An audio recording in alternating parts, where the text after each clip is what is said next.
511장 내 구주 예수를 더욱 사랑. More love to thee.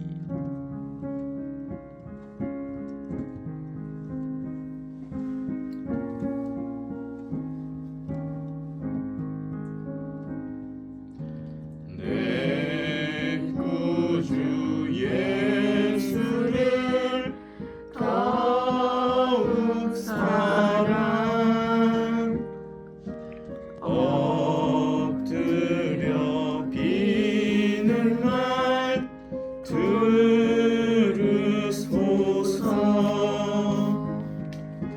내 진정 소원이 내 구주 예수를 더욱 사랑. 더욱 사랑. 이전엔 세상 나 기뻤어도 지금 내 기쁨은 오직 예수. 다만 내 비는 말 내 구주 예수를 더욱 사랑.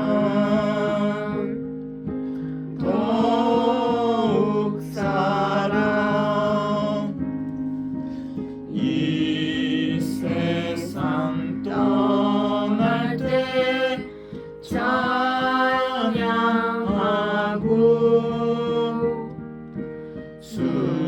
숨질 때 하는 말 이것일세.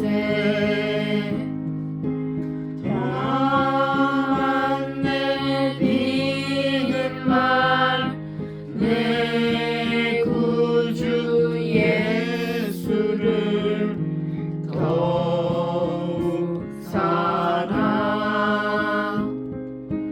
더욱 사랑.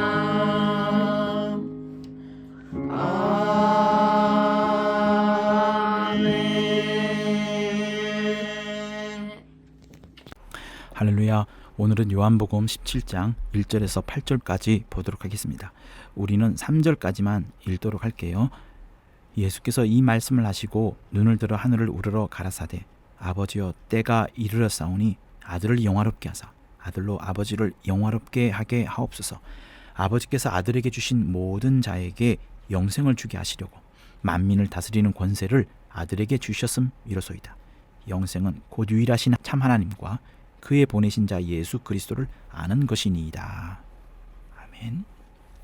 예수께서 기도를 길게 하십니다. 이렇게 길게 기도하신 장면이 없을 정도로 성경은 굉장히 비중 있게 기도에 대해서 집중하고 있습니다. 이 기도를 대제사장의 기도라고 하거든요. 대제사장이 여러분 뭡니까? 하나님 앞에 최고의 제물을 드리는 것이 대제사장의 역할입니다. 대제사장은 사람이에요. 그러나 어찌 보면 가장 사람처럼 보이지 않을 만큼 가장 신성하기도 하고 가장 하나님 가까이에서 하나님의 속한 일을 하나님 앞에 온전한 제물을 드리는 자로 매김해 있습니다. 그러니까 사람이긴 하지만 가장 하나님처럼 보이는 하나님의 가장 가까이 있는 자를 우리가 여기기 때문에 함부로 대할 수 없는 자가 대제사장인 거예요. 그런데 성경은 예수께서 지금 대제사장이라고 말하고 있고 특별히 히브리서 4장에는 우리에게 큰 대제사장이 있으니 승천하신 자 곧 하나님의 아들 예수시라 이렇게 말씀하시고 그 예수를 믿는 도리를 굳게 잡아라. 그가 대제사장인 것을 너희는 잊지 마라 라고 말씀을 합니다. 대제사장은 사람이에요. 그러나 하나님과 가장 가까이 있습니다. 대제사장의 기도와 대제사장이 드린 제물은 매우 중요한데 예수께서 17장을 통하여서 하시는 바가 대제사장의 기도를 하는 것이고 18장부터는 뭐가 되냐면 대제사장이 드리는 제물이 지금 실제로 갖다 바쳐지는, 다시 말하면 예수가 당신 스스로를 제물로 삼아서 하나님 앞에 드리는 장면들이 펼쳐지는 거예요. 그래서 그 가장 길목에 있는 것이 요한복음 17장의 예수의 기도인 겁니다. 곧 자기 스스로를 대제사장으로 삼고 자기 스스로를 제물로 삼아가지고 하나님 앞에 드리기 직전에 와 있는 과정이 이 속에 있는 거예요.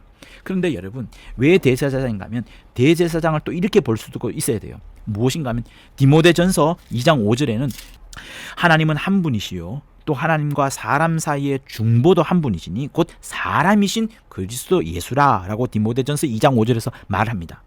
예수께서는 사람이시지만 하나님을 가장 우리와 연결시켜주는 중보자로서 역할을 하는 거예요. 여러분, 중보자를 제대로 알지 못하면서 우리가 신앙생활을 한다는 것은 많은 실패를 가지게 됩니다. 예수께서는 하나님이십니다. 예수는 하나님이시요 예수는 영생이세요. 그런데 예수께서 이 땅에 계실 때에 하나님으로서의 모든 신성을 그대로 보여주시지 않으셨어요. 예수께서는 자기의 것이 아닌 곧 하나님의 신성을 갖고서 하나님을 드러낸 것이 아니라 성령을 의지하면서 하나님의 것을 드러내었습니다. 그것을 우리 눈에 보여진 것이 뭐냐면 기도하는 모습을 통하여서 그것을 보여주셨어요. 예수께서 기도하지 않았더라면 예수께서 몸부림을 쳐가면서 하나님을 의지하고 하나님을 붙잡으면서 전폭적으로 하나님을 의지하는 그 모습을 언제 보여주냐면 제자들에게 기도할 때 보여주었거든요. 주님께서도 저렇게 한계가 있으시구나. 주님께서도 저렇게 하나님을 전폭적으로 의지하는구나.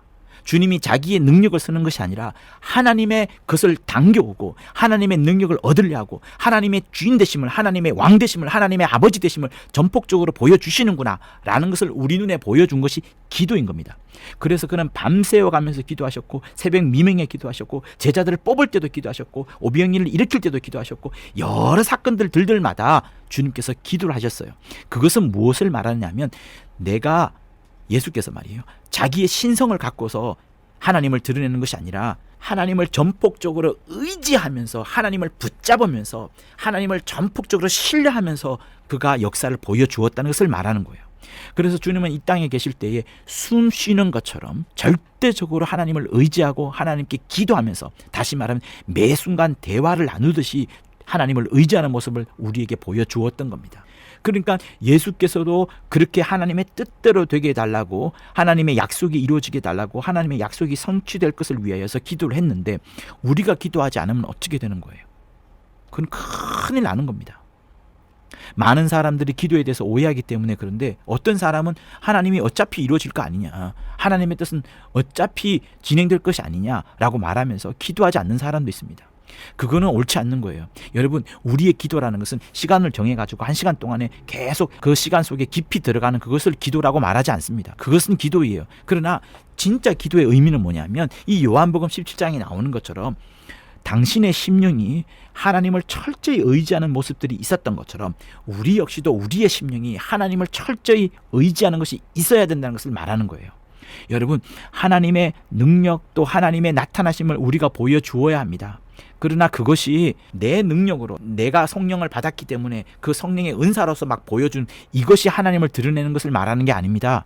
그것보다는 내가 하나님을 주인됨으로 온전히 섬기고 하나님을 아버지됨으로 온전히 섬기고 그러면서 하나님의 능력을 의지하여서 하나님을 붙잡으면서 살아가는 그것, 그래서 내 뜻이 이루어지는 것이 아니라 하나님의 뜻대로 내 삶이 펼쳐지도록 원하는 것이 여러분 기도인 겁니다. 그래서 어떤 때는 상황이 절망 속으로 빠져들 때가 있어요. 내가 그렇게 기도하고 준비하고 많은 예비를 하였음에도 불구하고 상황이 엉망으로 돌아가기도 합니다. 그러나 그것이 여러분 또한 전부 다를 말하는 것이 아니에요. 상황이 절망에 빠져 들어가고 하나님께 순종하였음에도 불구하고 역경이 다가올 때 그 이후에 큰 그림을 볼 수 있어야 되는 겁니다. 세상 용어로 말하자면 빅픽처라고도 말하는데요. 여러분, 역경 속에서도 하나님의 일하심을 믿어야 되는 겁니다. 어떤 일을 하기 전에, 어떤 준비를 하기 전에, 어떤 사역을 하기 전에 내가 기도하는 것도 맞지만 그러나 사역을 시작을 했어요. 그런데도 그때 어떤 상황이 절망이 다가온 그때에도 내가 하나님을 붙잡고 의지하면서 그 이후에 펼쳐질 하나님의 놀라운 역사를 기대하는 그것이 여러분 진짜 기도인 겁니다. 그래서 하나님을 또 의지하고 또 의지하는 게 필요한 거예요. 상황이 잘 펼쳐져도 의지해야 되고 상황이 엉망으로 펼쳐질 때에도 더 의지해야 되는 겁니다. 요즘 들려지는 찬양 가운데 폰 구텐 마흐튼이라는 보네퍼의 시를 찬양으로 만든 그 노래가 있어요. 근데 그 속에 이제 이런 가사들이 있죠. 제가 좋아하는 구절이기도 한데 무겁게 내 영혼 짓눌러도 오 주여 우릴 외면치 마시고 약속의 구원을 이루소서.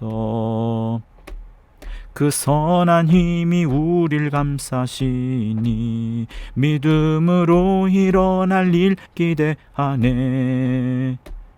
주 언제나 우리와 함께 계셔. 하루 또 하루가 늘 새로워. 이런 가사인데요. 여기 보면은 보네프가 죽기 직전인 겁니다. 그러나 그는 자기의 삶이 그렇게 막 눌려지고 자기의 영혼이 막 눌려지는 것 같지만, 그래서 많은 사람들이 자기를 볼 때 하나님이 외면했구나 이렇게 보여진다 할지라도 자기만큼은, 또 자기를 알고 있는 다른 사람들만큼은, 참 성도들만큼은 약속을 이루어질 것을, 하나님의 약속의 구원이 이루어질 것을 끝까지 믿는 그 표현이 여기 들어가 있는 겁니다. 그래서 그 성령의 능력으로 폰 구테 마그텐 할 때는 그것이 선한 능력인데요, 제대로 표현하자면 성령을 말하는 겁니다. 성령으로서 우리를 감싸주시고 성령으로서 내 믿음이 하나님이 일하실 것이란 그 믿음을 잃어버리지 않게 하소서. 설령 내가 죽을지라도 하나님의 역사, 하나님의 일만큼은 이루어지게 하소서. 그래서 하루하루가 절망 속에 있다 할지라도 또 새로운 하루, 또 새로운 나날들이 내게 펼쳐지게 하소서라고 기도하고 있는 것이 폰 구텐 마그텐이에요. 그래서 여러분, 우리 역시도 상황이 절망 속에 빠져들어가고 역경의 파도가 나를 막 엄습한다 할지라도, 그래서 다 끝난 것 같다 할지라도, 여러분, 끝난 게 아닙니다. 주님을 붙잡고 주님을 의지하는 자는 반드시 하나님께서 그의 역사를 이루어 나가시는 거예요. 그 사람의 역사가 아니라 하나님의 역사를 그 사람을 통하여서 펼쳐 가시는 겁니다. 그래서 여러분, 우리는 기도를 통하여서 뭘 깨뜨려야 돼요? 내 육신의 생각, 내 육신의 욕심, 내 육신의 연약함 전부 다 깨뜨려야 되는 겁니다. 육신의 욕심도 깨뜨려야 될 뿐만 아니라 육신이 하나님을 의지하지 못하는 그 연약함도 깨뜨려야 되는 겁니다. 마귀는 이런 생각들을 계속해서 우리에게 집어넣어 주면서 방해를 하는 거예요. 어떤 때는 나를 굉장히 높여가지고 나를 교만하게 빠지기도 하고, 어떤 때는 나를 막 처참한 구덩이에 빠뜨려가지고 정말 내가 스스로를 자존감 없게 만들기도 하는 것이 마귀인 거예요. 이 모든 것을 이기는 것을 언제 해야 되느냐? 바로 기도를 통하여서 해야 되는 겁니다. 그래서 기도라는 것은 어떤 조직을 만들어가고 돈을 준비하고 계획을 잘 세우고 삶을 이렇게 차근차근 정리정돈하면서 살아가는 그것을 여러분 기도라고 말하지 않습니다. 기도라는 것은 하나님의 말씀이 내 심령 속에 확 들어가지고 그 말씀 때문에 그것을 약속을 삼아가지고 그것을 뿌리로 삼아가지고 그 하나님의 말씀이 내 생각을 지배하고, 그래서 그 하나님의 생각으로 충만한 그 상태가 기도인 거예요. 그래서 내가 주인 되는 것이 없습니다. 내 뜻이 이루어지는 게 아니에요. 내 소원이 이루어지는 것이 아니라 하나님의 뜻이 이루어지는 게 여러분 기도인 겁니다. 그래서 17장은 주님이 죽기 전 기도인데, 죽지 말게 달라, 죽게 달라, 이런 기도가 아니에요. 오직 주님의 말씀은 아들을 영화롭게 하사 아들로 아버지를 영화롭게 하옵소서라는 기도가 들어가 있습니다. 그래서 여러분, 우린 요한복음 17장에 있는 모습을 보면서 정말 우리도 어떻게 기도해야 되는가를 잘 살펴볼 수 있어야 되는 겁니다. 주님이 기도하는 모습을 보고서 우리의 기도가 바뀌어지지 않는다 그러면 우리 삶의 전체에 있어서도 신앙생활도 바뀌지 않을 것이고 우리 신앙생활의 열매도 나타나지 않을 겁니다. 주님은 지금 요한복음 17장에서 어떤 구체적인 기도를 하고 있는 게 아니에요. 어떤 삶에 준비하는 기도라든가 또 어떻게 죽어달라는 기도가, 이런 것들을 하는 것이 아니라 철저히 하나님의 입장에서 기도하고 있습니다. 굉장히 자기 자신이 봉 떨어진 상황에서 제3자 입장에서 기도하고 있어요. 그런데 가만히 살펴보면 주께서 제자들에게 가르친 그 주기도문도 자세히 보면 하나님의 입장에서 기도하는 높은 차원에서의 기도입니다. 우리가 평소 하는 그런 기도가 아니에요. 자기의 소원을 요청하는 기도, 자기의 그 간구를 들어달랍사 막 외쳐대는 그런 기도가 들어가 있지 않습니다. 17장도 그렇고 주기도문도 그렇고요. 그래서 하나님을 의지하는 진짜 기도는, 하나님이 원하시는 기도는 하나님을 전폭적으로 의지하는 기도이기 때문에 사실은 초조함이 없어요. 자기 소원을 간구하고 자기 욕심을 실현하려고 하면 초조해집니다. 불안해집니다. 그러나 주기도문의 그 맥락처럼, 요한복음 17장의 그 맥락처럼 기도하게 되면 초조나 불안이 생기는 것이 아니라 오히려 평강과 소망이 가득해지는 거예요. 이미 하나님과 함께 있기 때문에 평강이 충만한 겁니다. 내가 흥하든 망하든, 상황이 절망 속에 빠져들든 역경 속으로 들어가든 억울해지든 상관이 없는 겁니다. 왜? 내게는 소망이 있고 하나님이 함께 하신다는 평강이 있기 때문에, 하나님이 내 삶을 통하여서 하나님의 역사, 하나님이 기뻐하시는 일이 나타나기 때문에 평강과 소망만이 넘쳐나는 거예요. 그래서 조직, 내 힘, 내 돈, 내 능력을 의지하지 않아도 오히려 더 큰 믿음을 가지게 되는 그것이 진짜 기도인 겁니다. 그래서 우리의 진실된 기도는 소원 성취하는 것이 여러분 우리의 기도가 아니에요. 그래서 주님이 이런 말씀을 하신 적이 있어요. 수고하고 무거운 짐진 자들아 다 내게로 오라. 내가 너희를 쉬게 하리라. 기도하는데 쉼이 없어요. 기도하는데 불안해요.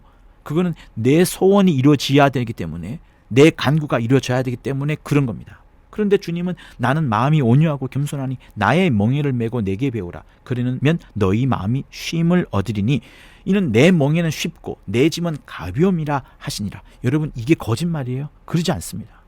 하나님을 전폭적으로 의지함으로 인하여서 평강과 소망만이 넘쳐나는 것이 우리의 진짜 기도인 거예요. 그래서 응답을 목적으로 하는 것이 기도가 아닙니다. 그런 것들은 다 차후에 뒤로 넘겨버리고 하나님의 영광만이 드러나도록 기도하는 것이 맞는 것이고, 그 하나님의 영광이 드러나도록 기도하고 있는 것이 요한복음 17장 곳곳에 들어가 있는 거예요. 그 중에서도 가장 중요한 구절, 초두에 끄집어내고 있는 기도가 요한복음 17장 1절인 거예요. 그게 뭡니까? 하늘을 우러러 가라사대 아버지여 때가 이르렀사오니 아들을 영화롭게 하사 아들로 아버지를 영화롭게 하여 주옵소서라고 기도하고 있는 겁니다. 그래서 성도 여러분, 내 소원이 완전히 내 기도 속에서 밖으로 밀려나야 되는 거예요. 내 소원을 성취하는 것이 기도가 아닙니다. 주님은 그러지 않으셨어요. 하나님의 소원을 이루어가는 것을 기도 안으로 끌어왔었고, 내 소원은 기도 밖으로 밀어내버렸어요. 그래서 남편한테 가서 조잘조잘 말하고, 심지어 또 목사한테 가서 이런저런 말하는 그것이 기도가 아니라, 그 전에 하나님 앞에 먼저 나아가서 하나님 앞에 외쳐대야 되는 것이 우리의 기도인 겁니다. 그래서 성도 여러분, 내가 영광 받는 것은 깨어버리는 기도를 해야 됩니다. 내가 영광 받는 것은 깨어버리는 기도, 그리고 내 영광이 깨어지고 오히려 하나님의 영광 받는 기도로 바뀌어져야 되고요. 내 영광이 혹시 위태롭지 않겠는가, 내가 영광 받는 것이 협박을 받지 않겠는가라는 것에서 떠나서 오히려 내 영광은 깨어지고 내 영광은 위태로워지고 내 영광은 협박을 받을지라도 하나님의 영광 받는 그것으로 우리의 기도가 바뀌어져야 되는 거예요. 그래서 어떤 사람은 천일 새벽 기도를 합니다. 뭘 기도합니까? 이거 이루어질 때까지 1000일 동안 기도하는 거예요. 1000일이 뭡니까? 3년이에요. 거의 다 3년 동안 새벽 기도를 하는데 응답이 올 때까지 기도합니다. 무슨 응답? 자기의 소원을 성취하는 기도, 사실은 자기의 욕심을 일어나는 기도, 그걸 하고 있죠. 여러분, 이런 기도는 하지 마세요. 이런 강구 일변도의 기도는 하지 마십시오. 오히려 당장에 어떤 불이익이 닥칠지라도, 내게는 닥칠 것을 알면서도 이것을 감사하면서 하나님의 뜻대로 되는 기도를 해야 되는 것이 맞는 겁니다. 그래서 비록 내게는 지금 불이익이 닥쳐지고 내가 회개해야 될지도 모르고 내가 많은 사람들 앞에 부끄러워질지 모른다 할지라도 그 과정을 지나쳐야만이 반드시 하나님이 영광 받으시는 일이 나타나기 때문에 내게 불이익이 닥칠지라도 이것을 감사하는 기도를 할 수 있어야 되는 겁니다. 그냥 감사가 아니라, 여러분, 내 삶 가운데 역경이 닥쳐지고 절망이 닥쳐지는 상황 속에서도 하나님을 의지하기 때문에 더 감사할 수 있는 그 믿음, 합력하여서 선이 이루어질 것이라는 그 믿음, 약속의 구원을 이루소서, 우리를 외면치 마소서, 그 믿음으로 일어날 일을 내게 기도하게 하소서라고 하면서 하나님이 놀라운 일을 펼쳐질 것을 믿으면서 기도하는 그것이 맞는 거예요. 그게 요한복음 17장의 기도이고 대제사장이 하는 기도인 겁니다. 자, 이제 여기서 보면은 때가 이르렀사오니 라고 나옵니다. 때가 이르렀다. 여러분, 때가 이르렀다는 게 뭡니까? 사실 말하자면 바로 직접적으로 죽을 때가 왔다는 것을 말하는 거예요. 그래서 요한복음 13장 30절에 보면 예수께서 이런 말씀을 합니다. 유다가 예수께서 주는 떡을 먹고서 이제 곧장 나갑니다. 다시 말하면 예수를 팔러 나가는 거예요. 예수를 팔러 나가는 그 순간 주님께서 무슨 말씀을 하시냐면, 저가 나간 후에 예수께서 가라사대 지금 인자가 영광을 얻었고 하나님도 인자를 인하여 영광을 얻으셨도다.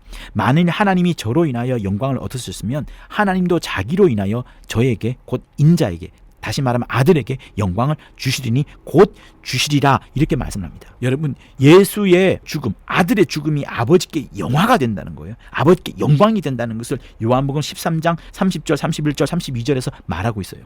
그리고 또 있습니다.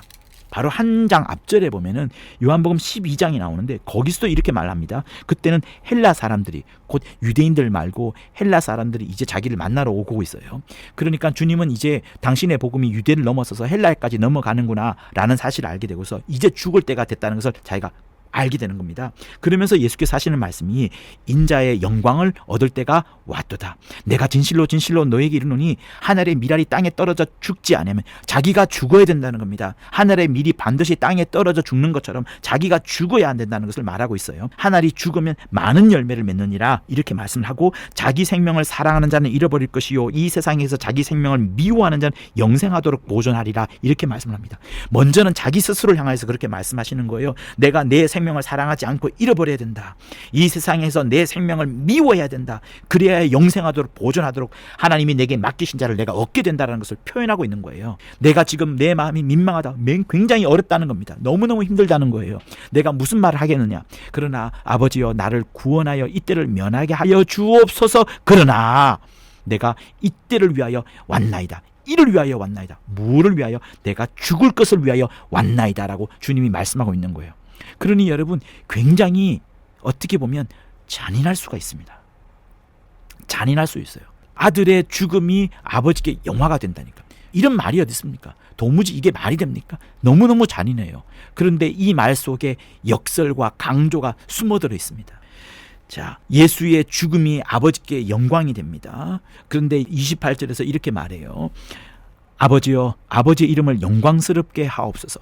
주님의 모든 목적은 아버지의 이름을 영광스럽게 하고 아버지의 이름이 온 세상 곳곳에 특별히 아버지께서 내게 주신 자에게 그대로 드러나고 그 영광이 막 빛나는 것을 주님이 간절히 소원하고 있습니다. 그때 하나님께서 말씀하세요. 이에 하늘에서 소리가 나서 가로되 하나님 아버지의 목소리가 들려집니다. 가로되 내가 이미 영광스럽게 하였고 또다시 영광스럽게 하리라 이렇게 말씀합니다. 하나님께서 이미 영광스럽게 하였다라고 말씀을 합니다. 아들의 삶을 통하여서 하나님이 이미 영광스럽게 하였는데 하나님이 무엇을 하셨습니까? 말씀이 육신이 되게 우리 가운데 오게 하셨어요. 여러분 하나님이 왜 육신으로 와야 됩니까? 영이신 하나님이 절대 죽지 않으시는 죽을 수도 없는 그 하나님이 왜 죽음을 경험해야 되는 죽을 수밖에 없는 육신으로 와야 되는 거예요. 여러분 이건 불가능한 겁니다. 하나님이 육신에 오셨다는 그 자체부터가 우리에게는 엄청난 영광이 되지 않을 수 없는 거예요. 이미 영광이라는 것은 이것을 말씀하시는 거예요. 그리고 말씀이 육신이 되신 이후에 주님은 수많은 역사의 순종을 보여주시는데 그 순종의 역사가 무엇이었습니까? 전부 고난이었어요. 영광 받는 게 아니었어요. 고난, 또 고난, 또 고난. 수치와 모욕과 멸시를 당하는 그 많은 결과를 통하여서 주님은 아버지의 영광을 계속 드러내시는 거예요. 계속 고난의 역사, 순종의 역사를 통하여서 하나님의 영광을 막 드러내시는 그것을 내가 이미 영광스럽게 하였고 라고 과거형으로 말합니다. 그리고 또다시 영광스럽게 하리라 라고 미래의 영광을 주님이 말씀하시는데 주님이 이제 무엇을 하게 됩니까? 미래에 무엇을 하게 돼요? 주님이 가장 영광을 드러내는 모습이 뭡니까? 바로 십자가에서 순종하시는 그거, 십자가에서 죽으시는 그것이 또한 영광을 드러내시는 거예요. 그런데 여러분 우리에게 중요하게 잊지 말아야 중요한 사실들이 있습니다. 주님이 십자가에서 순종하시는 것도 영광을 드러내는 거예요. 정말 영광을 드러내는 겁니다. 가장 극적인 장면으로 우리 눈에 보이는 그 장면으로 정말로 영광을 드러내는 장면이에요. 그런데 주님이 십자가에서 죽기 직전에 주님이 요한복음 17장에서 이렇게 간구하시는 모습, 그리고 17장 이후에 주님이 기도하실 때 땀방울이 핏방울이 되도록 기도하는 모습을 통하여서 주님이 하나님께 영광 돌리기 위하여서 몸부림치는 모습이 거기 들어가 있습니다. 제가 조금 전에 중보자라는 역할을 여러분들에게 말씀을 드렸죠. 중보자 사람입니다. 예수 사람이세요. 주님 하나님의 능력을 다 우리에게 발휘하지 않으셨습니다. 신성을 그대로 보여주지 않았습니다. 신성으로 역사하신 거 아닙니다. 성령을 철저히 의지하여서 하나님을 드러내어 보내신 거예요. 사람으로서 하나님을 의지하여서 성령을 의지하여서 하나님의 힘에 기대어서 그가 우리에게 보여주신 겁니다. 그런 수고와 노력을 우리에게 보여주셨어요. 그런데 주님이 십자가에 달려 죽으시는 그 모습은 정말 극적인 장면, 놀라운 장면인 겁니다. 그런데 그것을 이루기 전까지 주님이 어떠하셨느냐, 정말 저는 여기서 감탄하지 않을 수 없는 건데요. 눈물을 흘리지 않을 수 없는 건데요. 여러분 정말 주님의 그 십자가에 순종하기 위하여서 주님이 얼마나 그의 심령이 어떠한지를 잘 살펴볼 수 있는 것이 대제사장으로서의 모습이 들어가 있는 히브리서 아까 어디라 그랬죠? 4장과 5장이라 했잖아요. 특별히 히브리서 5장을 한번 보시면 이런 말씀이 있습니다.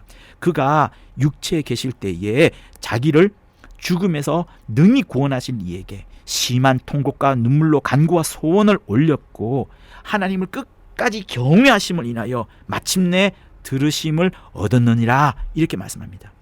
예수께서 육체에 계실 때에 자기든 죽을 수밖에 없어요. 자기가 죽으면서 당연히 부활할 것이라고 주님은 생각지 않았어요. 그 죽음에 있어서 자기를 건지실 분이 하나님이시라는 것을 전폭적으로 의지하고 신뢰했던 겁니다. 그래서 자기를 죽음에서 능히 구원하실 이에게 자기의 힘으로, 자기의 하나님 되심으로, 자기의 신성을 통하여서 자기를 죽음에서 능히 구원한 것이 아니라 전폭적으로 하나님을 의지하면서 자기를 죽음에서 능히 구원하실 이에게 전폭적으로 의지하면서 그렇게 매달렸던 거예요. 그래서 심한 통곡과 눈물로 간구와 소원을 아뢰었고 그렇게 하나님을 경외하고 하나님을 높여셨기 때문에 마침내 들으심을 얻었느니라 라고 말씀하시는 거예요. 자기의 능력이 아닙니다.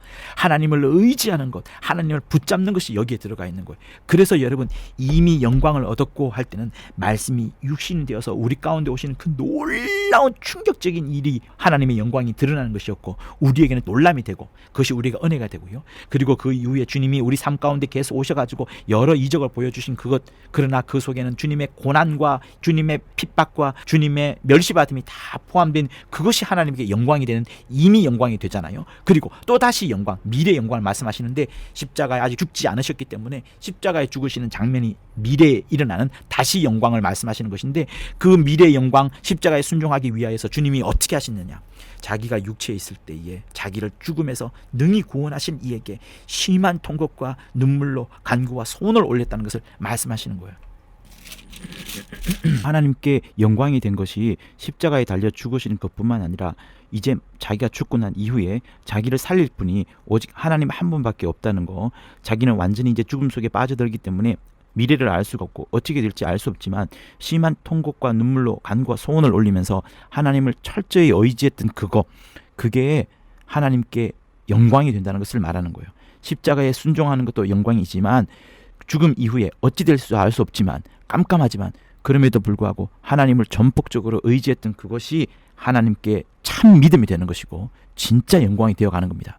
그러니 우리의 삶 역시도 마찬가지인 거예요. 앞이 깜깜하고 아무것도 보이지 않고 절망 속에, 더 깊은 절망 속에, 늪 속에 더 깊이 들어간 것 같지만 그럼에도 불구하고 하나님을 의지하는 거, 붙잡아 주실 분을 더 붙잡는 거, 의지할 분을 더 의지하는 그것이 하나님이 우리에게 믿음이요, 그것을 보고서 우리에게 영광이라 말씀해 주시는 겁니다. 그래서 믿음이 없이는 기쁘시게 못하나니 하나님께 나아가는 자는 반드시 그가 계신 것과 자기를 찾는 이에게 상 주심을 믿어야 할지니라 라고 말씀하시는 것이 이것을 말씀하시는 거예요.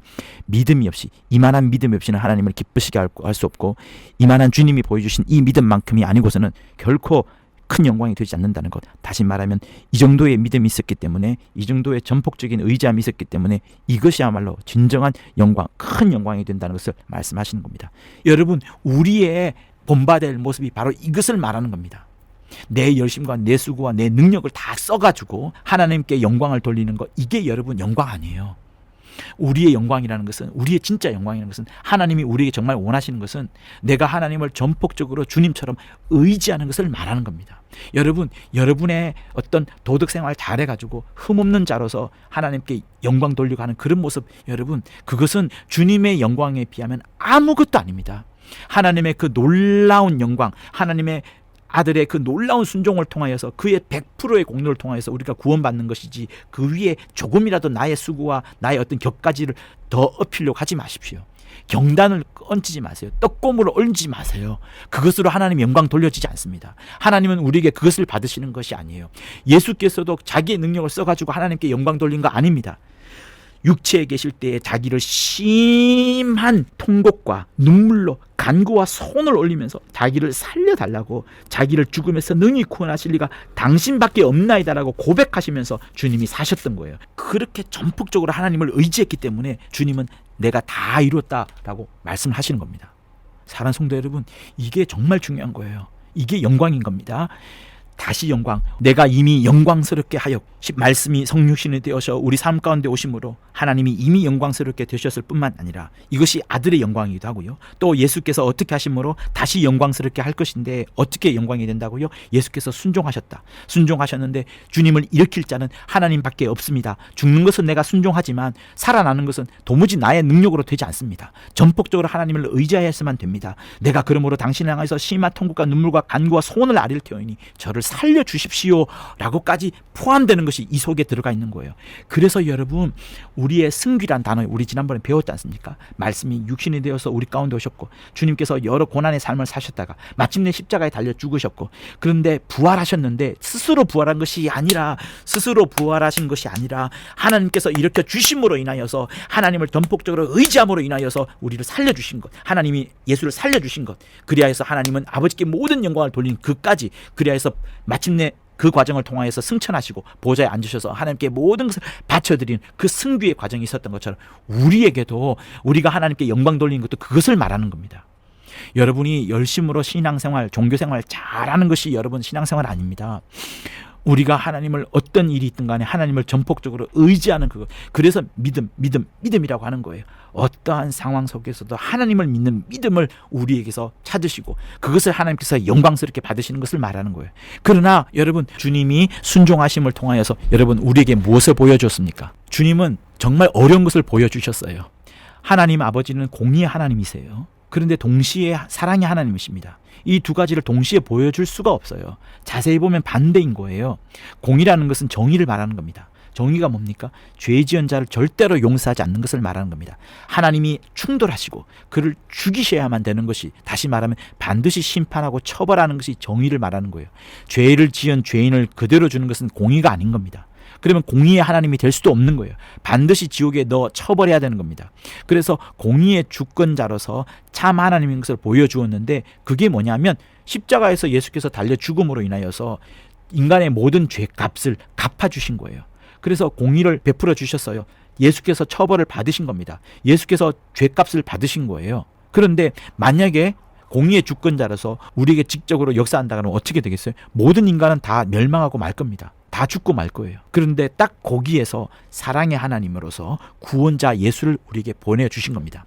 희생의 제물이 되게끔 하셨고, 요한복음 18장부터 이루어지는 그 하나님의 최고의 제물이 되게끔 해서 인간이 치러야 될 죄값을 대신 당하게 하신 거예요. 어떻게? 십자가에 달려 죽게 하심으로써. 그러니까 하나님의 공의도 지켜주셨고 하나님의 사랑도 지켜진 거예요. 동시에 다 이루어진 겁니다. 하나님의 정의도 잘 지켜졌고 동시에 인간을 사랑하시는 하나님의 사랑도 지켜진 겁니다. 어디에서? 십자가에서. 주님이 순종하심으로 인하여서 하나님의 공의가 실현되었고, 죄를 싫어하고 죄를 미워하고 죄를 충돌하고 죄와 부딪혀서 죄를 반드시 처벌하는 하나님의 모습을 보여주음과 동시에 십자가에서 사랑의 하나님을 또한 보여주었어요. 예수께서 그렇게 하심으로 인하여서. 또 뭡니까? 하나님은 죄에 대하여서 절대로 참으실 수 없어요. 죄에 대하여서 용서를 할 수가 없습니다. 그러나 예수께서 피 흘려 주심으로 인하여서 하나님이 인자하시면서 우리를 참으시고 또 참으시고 또 참으시고 하다가 마침내 용서하시는 그 모습을 예수께서 보여주신 거예요. 하나님이 그토록 죄를 싫어하는 모습을 보여주셨을 뿐만 아니라 인자하신 모습을 보여주면서 다 보여주신 거예요. 하나님의 모든 것을 보여주신 겁니다. 하나님의 모든 영광을 다 보여주신 거예요. 무엇을 통하여서? 예수께서 순종하심을 통하여서 하나님의 모든 성품을 다 보여주신 겁니다. 예수께서 순종하심을 통하여서 하나님 당신을 보여주신 거예요. 하나님의 공의, 하나님의 사랑 전부 다, 하나님의 인내, 하나님의 용서, 하나님의 죄 싫어함, 하나님의 인자심 전부 다 하나님이 그 성품 그 자체를 완전히 보여주었습니다. 그런데 그것만 보여준 게 아니에요. 보세요. 모든 인간들이 하나님을 거역했어요. 심지어 바리새인도 하나님을 거역했습니다. 어느 누구도 하나님을 거역하지 않은 자가 없어요. 인간의 여러 노력과 인간의 수고를 통하여서 율법을 준수하고 절기를 준수하고 하면서 어떻게 하면 잘 지킬까 하는 그런 노력을 통하여서 하나님을 드러내려고 했지만 그것은 오히려 하나님을 거역한 것이라고 바리새인의 이런 상황 속에서 예수만이 보여준 거예요. 어떻게 하는 것이 하나님을 순종하는 것인지. 율법을 잘 지키고 절기를 준수하면서도 속에는 썩어져 부패되어가는 그런 살점들만 있는 것이 아니라, 뼈만 남아있는 그런 모습들이 아니라 정말로 그 심령 속까지 하나님 앞에 전폭적으로 순종하고 하나님을 의지하고 하나님을 신뢰하는 모습을 예수만이 철저하게 보여준 겁니다. 무엇 앞에서? 죽음 앞에서. 죽음 앞에서. 그래서 아까도 여러분들에게 말씀했다시피 심한 통곡과 눈물로 간구와 소원을 올렸고 그의 경외하심을 인하여 들으심을 얻으니라라는 것을 주님이 보여주신 겁니다. 그래서 예수 당신께서도 자기의 삶을 통해서 전부 다 보여주었어요. 내가 하나님을 의지함으로 인하여서 이렇게 살아갈 수 있다. 내가 하나님을 의지함으로 인하여서 이렇게 하나님의 영광을 드러내었다 라고 하는 것을 주님은 또한 보여준 겁니다. 그러니까 여러분, 주님은 두 가지의 삶을 통하여서 한 가지는 하나님을 전폭적으로 드러내었고, 두 번째는 주님 스스로가 순종하는 모습을 통하여서 하나님을 의지하는 모습, 하나님을 철저히 순종하는 모습, 하나님을 철저히 의지하는 모습, 죽음을 담당하기까지 하나님을 전폭적으로 의지하는 모습을 보여주면서 하나님을 믿는 자의 모습을 통하여서, 하나님을 신뢰하는 자의 삶을 통하여서 또한 하나님 앞에 영광을 돌린 겁니다. 다시 말하면 예수께서 하나님 당신 스스로를 어떻게 보여주었냐면, 친히 하나님의 공의와 하나님의 사랑을 보여주었을 뿐만 아니라 당신의 철저히 순종하는 삶을 통하여서, 철저히 하나님을 의지하는 삶을 통하여서 우리 인간이 할 수 있는 모습은 바로 그것인데, 그 삶을 통하여서 우리에게 보여준 거예요. 찬송가 248장에 보면 이런 말씀이 있어요. 이 산과 저 산이 마주쳐 울려 주 예수 은총을 찬송하네. 땅들아 바다야 많은 섬들아 찬양을 주님께 드리여라 하잖아요. 여러분, 내가 기도 열심히 해가지고 뭔가를 따내는 것을 통하여서 하나님께 찬양 돌려지는 것이 아닙니다. 내가 공부 열심히 해서 인생 가운데 성공을 해서 그것이 하나님께 찬양 드리냐? 천만의 말씀이에요. 우리의 모든 수고, 내 노력, 그것으로 하나님께 찬양 돌려드릴 수 없습니다. 심지어 여러분들이 율법을 잘 지켜가지고 어느 흠이 없는 자로서, 바리새인처럼 누가 보아도 정말 흠은 완벽한 자로서 드러난다 할지라도 그것이 하나님께 찬양 돌려지는 거 아니에요. 성도 여러분, 자세히 하십시오. 바리새인의 삶이 하나님께 영광 돌려지는 것이 아니라고 주님이 날카롭게 지적을 하셨습니다. 오히려 주님은 어떤 모습을 우리에게 말씀하셨느냐?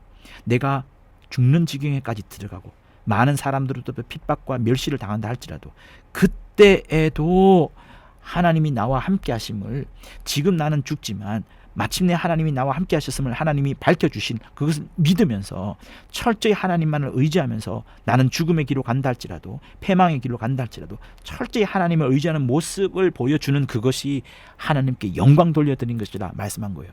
그게 여러분 산과 산이 마주쳐서 울리는 영광이 되는 겁니다. 그게 땅들과 바다와 많은 섬들이 영광을 돌릴 수 있을 만큼의 찬양이 되는 거예요. 내 자식이 성공하는 거, 내 사업이 잘 펼쳐지는 거, 내가 부귀 영화를 누린 그게 무슨 찬양입니까? 그건 찬양이 아니에요. 그건 급도 되지 않습니다. 오히려 원수 마귀는 그런 것들을 우리에게 제공을 하면서 하나님과 떨어지도록 만드는 것이 원수 마귀의 역할인 거예요. 내 사업이 안 된다 할지라도, 욥처럼 망한다 할지라도 하나님과 더 가까워진다면 그게 오히려 찬양이 되고 영광이 되는 거예요. 그래서 패망과 역경 속에서도 하나님의 일하심이 놀라운 일을 기대할 수 있는 것이 우리의 참 믿음이어야 되는 겁니다. 그래서 하나님을 믿음으로 인하여서 우리는 하나님의 성품이 드러나고 하나님의 하나님 되심이 드러날 수 있도록 살아가야 되는 겁니다. 그게 때가 이르렀사오니에서 말씀하시는 주님의 죽음을 통한 영광을 말씀하시는 거예요. 그리고 아들을 영화롭게 하사 아들로 아버지를 영화롭게 하옵소서라고 기도하지 않습니까? 아들을 영화롭게 하사, 아들을 영화롭게 하사는 것은 나에게 스포트라이트를 비추는 것을 말하는 게 아닙니다. 내게 집중하고 나를 중심으로 살아가는 그것을 말씀하시는 게 아니에요. 코프르니쿠스의 지동설이 있습니다. 지동설이 맞나요? 천동설이 맞나요? 천동설은 나를 중심으로 해서 하늘이 움직인다는 것을 말했어요. 지금도 우리가 가만히 서 있다 보면 내가 움직이는 것이 아니라 별이 지나가고 또 구름이 지나가고 또 태양이 지나가는 것처럼 나를 중심으로 해서, 사람을 중심으로 해서 온 천지가 움직이는 것 같습니다. 그러나 당시에 그게 맞다라고 생각했지만 코페르니쿠스는 그게 틀렸다고 말하고, 우리가 태양을 중심으로, 우리가 하늘을 중심으로 우리가 움직이는 것이라 말하면서 지동설을 이야기했어요. 당시엔 이게 대역적이 되었습니다. 그러나 지금 뭡니까? 우리에게 끼쳐주는 게 뭐예요? 지동설이 맞다는 것 아니겠어요? 내가 움직이는 것이 맞습니다. 다시 말하면 우리 신앙도 마찬가지예요. 내가 중심이 되는 삶이 아닌 겁니다. 내게 집중하는 것이 신앙생활 아니에요. 내게 아들을 영화롭게 하사, 이것이 아들 자신에게 영광이 돌려지게 말하는 것이 아니라 아들을 영화롭게 하사는 것은 나로 하여금 죽게 하소서, 나로 하여금 죽게 하소서를 말하는 거예요. 내가 외곽으로 빠져들어가는 겁니다. 내가 완전히 잊혀져야 되는 거예요. 예수가 중심이 되고 내가 완전히 외곽으로 빠져나가야 되는 거예요. 나는 저쪽으로 나가야 되는 거예요. 그래서 나는 자꾸 배설물이 되고 내가 티끌이 되어야 되는 것을 말하는 거예요. 내가 주인공이 되고 내가 왕이 되고 내가 리더가 되어야 되는 것을 말하는 것이 아닌 겁니다. 나한테 찬란한 박수를 보내주세요. 나에게 영광을 돌려주세요. 나에게 찬란한 것 보여주세요. 이걸 말하는 게 아닌 겁니다. 오히려 하나님께 찬란한 것이 돌아가고 하나님께 박수가 돌아가고 내 하나님께 찬양이 돌아가 있는 것이지 내가 얻으려고 하는 것을 말하는 것이 아니에요. 주님은 이 잔이 내게서 지나가게 하옵소서, 그러나 그렇게 되지 않게 하옵소서라고 주님이 기도했습니다. 그의 어떤 마음에게는 이 잔이 지나가게 하옵소서라고 했지만, 그러나 정말 기도의 그 끝에는 그러지 않게 하옵소서라고 기도했어요. 그러니까 여러분 뭡니까? 내가 삶을 살아가다가 어떤 어려운 일을 닥치게 되면 그것이 내게 고난이 잔이 되기도 합니다. 그러나 그것이 고난이 잔이 되고 내게 아픔이 되고 통회가 되고 회개해야 될 것이 되고 마음을 찢을 수도 있겠지만, 그러나 그 일에 순종해야만 되는 거예요. 그래야지 무엇이 됩니까? 하나님의 영광이 드러나는 겁니다. 그래서 나로 하여금 순종하게 해주세요. 나를 도와주세요. 나를 꺾게 해주세요. 나를 누르게 도와주세요. 내가 드러나지 않게 해주세요 라고 기도하는 것이 나를 영화롭게 하는 것을 말하는 거예요. 그래서 성도 여러분, 우리가 주님의 마음처럼 이렇게 기도하지 않으면 우리 영혼의 힘을 얻을 수 없습니다. 내가 나를 꺾게 해주고 내가 나에게 찬란함을 돌리지 아니하고 나를 스스로 자꾸 배설물이 되도록 만들어가고 나를 티끌로 만들어 가야지 내 영혼에 힘이 생기는 거예요. 진짜 힘이 있는 나가 되는 겁니다. 힘 있는 영혼이 되는 거예요. 더 나아가서 힘 있는 교회가 되는 겁니다. 이렇게 기도하지 않으면 우리 영혼의 힘을 얻을 수가 없습니다. 맥을 못 추게 돼요. 왜? 가만히 있으면 계속해서 내 소원이 발악을 하는데요, 내 욕심이 계속 갈구하게 만드는데요, 내 성취의 맹욕이 내 영적인 힘을 깎아내리는데요, 부식시켜버리는데요, 이런 기도를 하면 안 되는 겁니다. 내 소원이 발악하도록, 내 욕심이 갈구하도록, 성취의 맹욕이 막 들끓도록 기도해야 될 것이 아니라, 오히려 이런 기도는 멈추어야 되고요, 이런 기도를 꺾어버리고요, 오히려 내가 죽음 앞에서도 하나님을 전폭적으로 의지하는 것, 죽음에서 나를 살려줄 분이 누가 있겠습니까? 여러분 생각해 보세요. 죽음, 내가 죽는데 누가 과연 살려주겠습니까? 아무도 살려줄 수 없을 거예요. 예수께서는 자기의 능력으로 살 수 있었지만 그렇게 하지 아니하고 성령을 의지하면서 하나님의 살려줄 것임을, 하나님의 간구하실 것임을, 하나님이 나를 능히 살려줄 것임을 기대하면서 의지했던 것이 바로 그것이 육체에 계실 때에 자기를 죽음에서 능히 구원하실 리가 당신밖에 없습니다. 능히 구원하실 리가 당신밖에 없기 때문에 내가 심한 통곡을 하는 겁니다. 눈물로 간구와 손을 올립니다.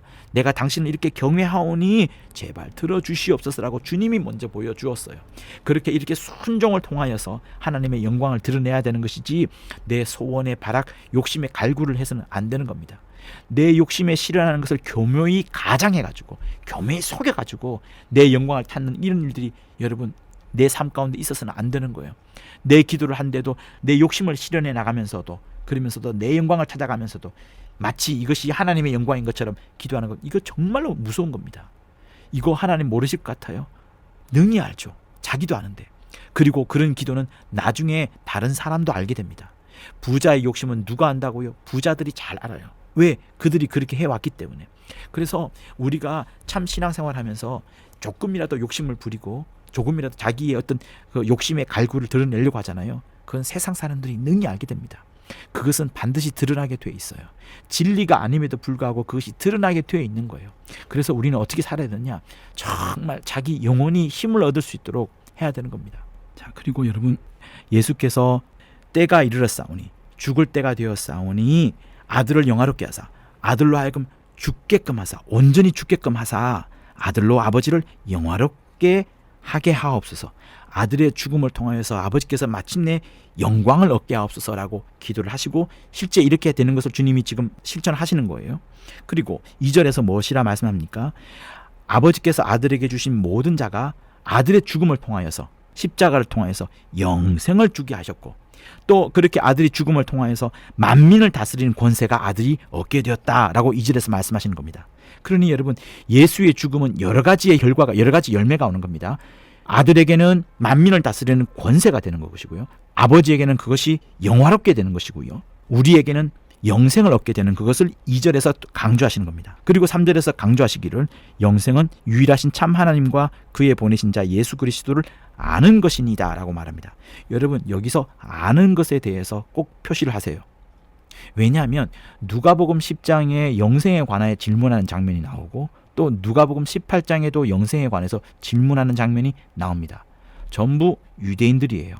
누가복음 10장에는 율법사가, 누가복음 18장에는 부자관원이 질문을 해요. 누가복음 10장에 있는 율법사는 예수를 시험하면서 영생에 관해서 묻습니다. 그때 유명한 일화로 주님이 선한 사마리아인의 비유를 알려주죠. 누가복음 18장에서는 그 부자간이 어려서부터 10계명을 잘 지켜오는 과정에서 질문하는 거예요. 그런데 공통점이 있습니다. 뭐냐면 율법사도 그렇고 부자간도 그렇고 무엇을 하여야 영생을 얻습니까? 뭘 해야 영생을 얻습니까? 어떻게 해야 영생을 얻습니까? 도대체 내가 뭘 해야 영생을 얻습니까? 라고 질문하는 거예요. 그런데 오늘 보면 우리에게 무엇을 말해요? 영생은 아는 것이니다 라고 말하는 겁니다. 아는 거. 그러니까 여러분, 주님은 사실 누가복음 10장에도 누가복음 18장에도 그들이 다 무엇을 해야 됩니까? 라고 말하면서 율법의 그 찌들린 그 구름 아래에서 항상 어떻게 그들의 행위, 무엇을 하면 어떤 행위에 대해서 늘 강조하지만 주님은 행위를 말하는 것이 아니라 진짜 하나님을 제대로 알아라. 알고 난 다음에 알고서 행동해라. 알고서라는 것을 강조하시는 거예요.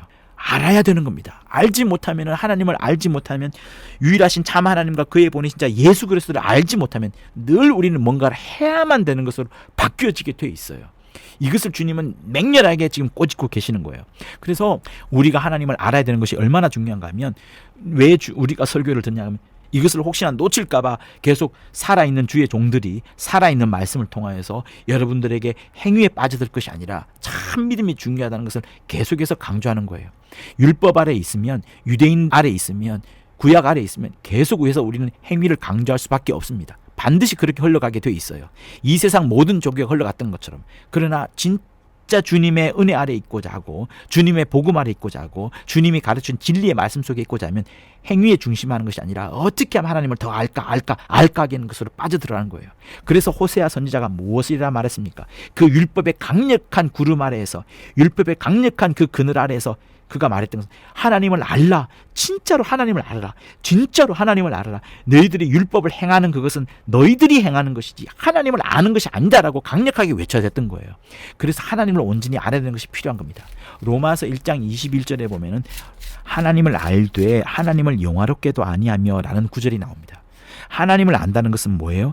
하나님을 알게 되면 반드시 하나님을 영화롭게 하게 된다는 겁니다.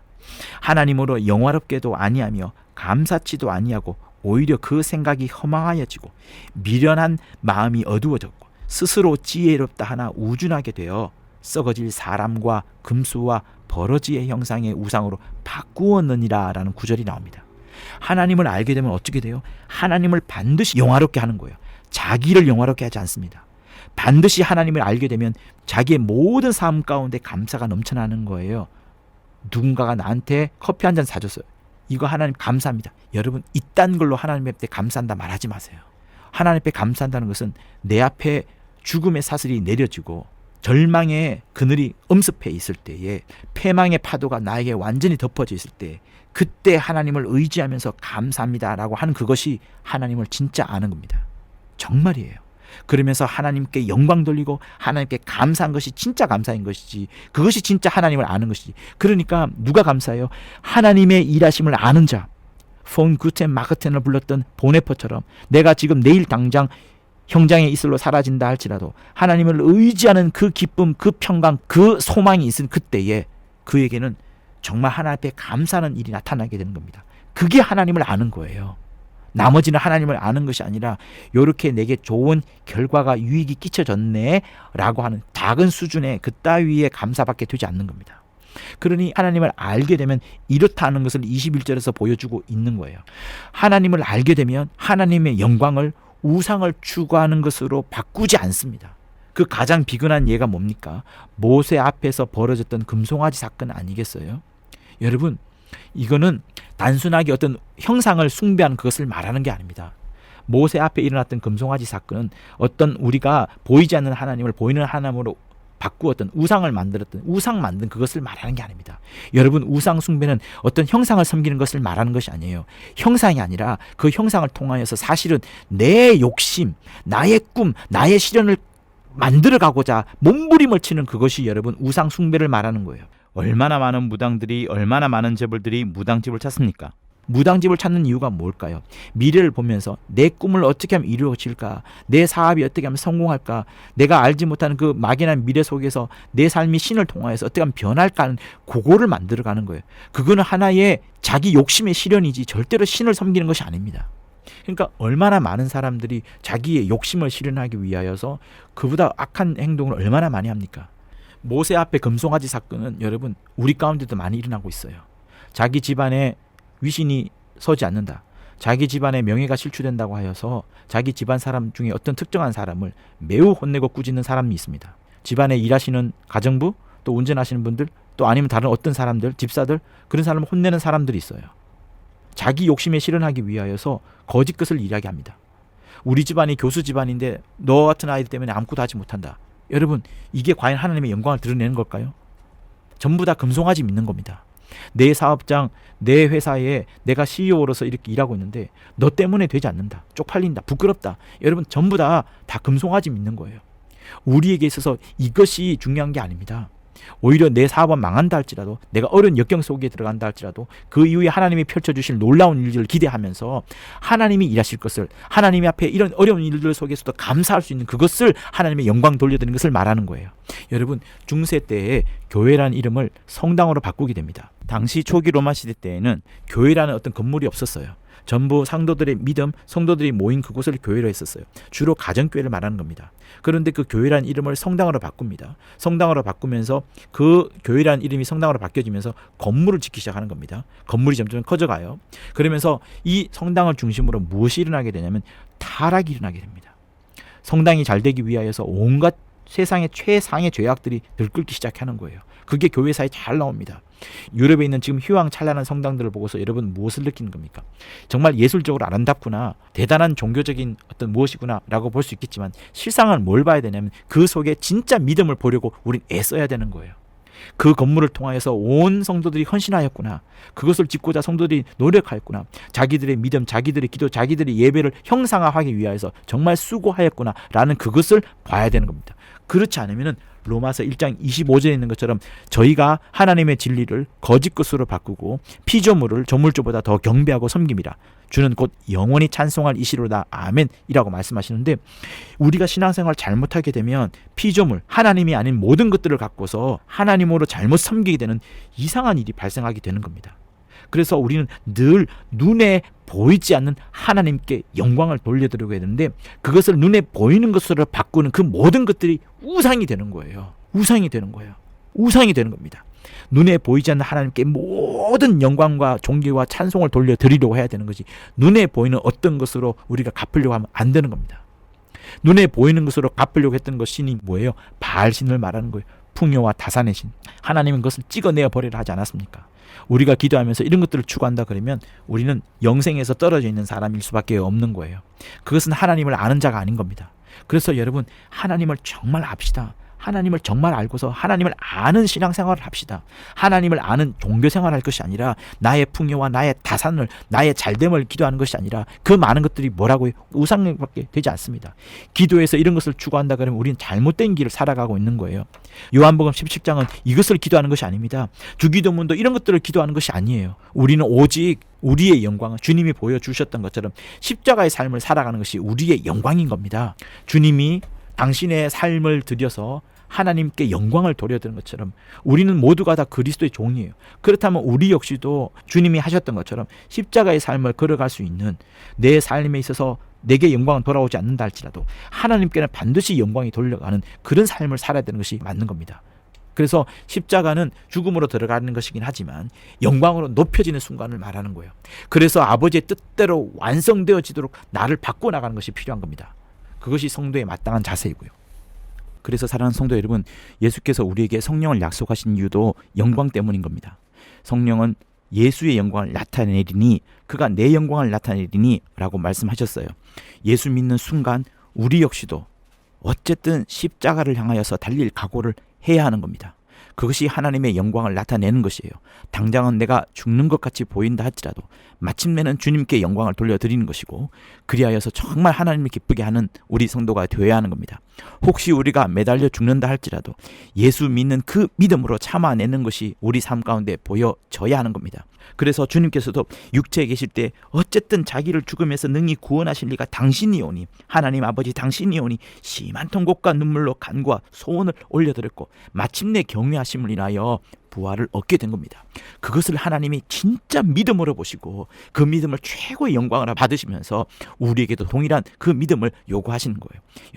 여러분이 진짜 어려울 때에 능하고 편하고 뭐든지 승승장구하고 만사형통할 때 감사하고 영광 돌리는 그것이 아니라 주님의 모습들처럼 가장 어려울 때 정말 하나님의 말씀 때문에 환난과 핍박을 당할 그때에 감사하고 주님을 더 굳게 믿는 여러분 모두가 되실 것을 예수 이름으로 부탁을 드립니다. 매달아 죽여도 예수를 믿는 그 믿음으로 참아내는 것이 진짜 믿음이요 진짜 영광을 돌려가는 겁니다. 그것이 하나님의 독사 곧 하나님의 영광 하나님의 쉐키나를 발휘하는 그것이에요. 그렇게 할 때 우리에게 수많은 성령의 열매들도 생겨나갈 겁니다. 사랑 못할 때에 사랑하고 희락 못하고 울 상황에서 희락을 하고 오래 참으면 그냥 전혀 참지 못하는 상황에서도 오래 참을 수 있어야 하고 그것이 하나님의 영광을 돌려드리는 거예요. 용서할 수 없을 때 용서하는 것이 하나님의 영광을 나타내는 겁니다. 성령이 오셔서 우리 안에서 진짜 드러내는 것은 나의 영광이 아니라 하나님의 영광밖에 없는 거예요. 내 기적, 소원 성취, 문제 해결, 내 삶 가운데서 수많은 기적들이 나타나는 것이 아니라 그것 하나 없이도 하나님의 은혜만을 강력하게 붙잡는 그것이 기적 중에 진짜 기적인 겁니다. 그때에 믿는 자에게 이런 표적이 따르니 하면서 표적도 자연스레 나타나는 거예요. 그래서 사랑하는 성도 여러분, 여러분의 삶이 진실로 하나님께 영광 돌려지는 귀한 삶을 살아갈 수 있기를 예수 이름으로 부탁을 드립니다. 가장 어려울 때 진실로 믿는, 끝까지 믿는 주님이 우리를 살려주실 그 능히 구원하실 이에 대한 큰 믿음을 갖는 여러분 모두가 될 것을 예수 이름으로 부탁을 드립니다. 하나님 아버지, 우리 사랑하는 성도들에게 오직 주님을 믿는 그리하여 마침내 영광을 돌려드린 귀한 삶을 살아갈 수 있도록 역사하여 주시옵소서. 모든 옛사람을 버리고 하나님 아버지께 영광을 돌려드리는 아버지를 영화롭게 하는 이들 다 되도록 도와주시옵소서. 예수 이름 받들어 기도합니다. 이제는 우리 주 예수 그리스도의 은혜와 하나님 아버지의 극진하신 사랑과 성령의 감화 감동 교통케 하심이 주 예수의 길을 온전히 닮아가는 저들 위해 영원토록 함께 있을지어다. 있을지어다. 있을지어다. 있을지어다. 있을지어다. 있을지어다.